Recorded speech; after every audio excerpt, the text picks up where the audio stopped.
Гыйнуар районына алынган мәгълүматтар буенча, калала COVID-19 диагнозы 52 балага куелган. Ауруды вакытында удлыклау максатында каланың зур мәктәпләре, атап әйткәндә 9-нчы мәктәп, Башкорт лицейы, 12-нчы мәктәп, гимназия, өстәмә билим бирү учрежденияләре дистанцион укуга күчте. 1-нче, 5-нче, 7-нче мәктәпләрдә Ирындык лицейында балалар күпләп авырган класслары ситтән торып укуга җибәрелде. Сибаев балалар поликлиникаһына үткән атнада кайтарылган 60 доза Спутник М вакцинаһын атнадагында 51 бала һәм үсмер халдырып та өлгергән.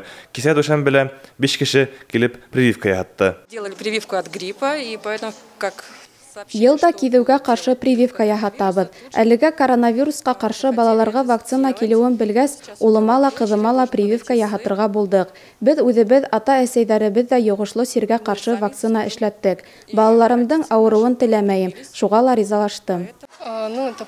Бында мин алдан уйлап үз теләгем менән килдем.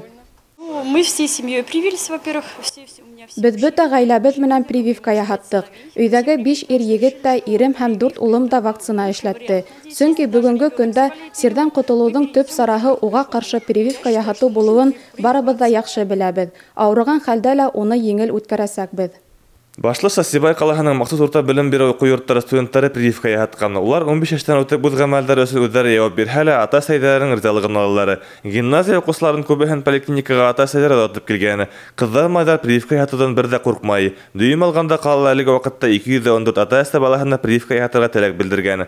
Балаларга эшләнгән Спутник V вакцинацияһында Спутник М препараты караганда тетрадар кәмерәк. Шуңа күрә уның организмында реакциясе түбәнрәк. Фәрвазаров, Хуслан Кумышков, Любовь Карпова, яңалыктар.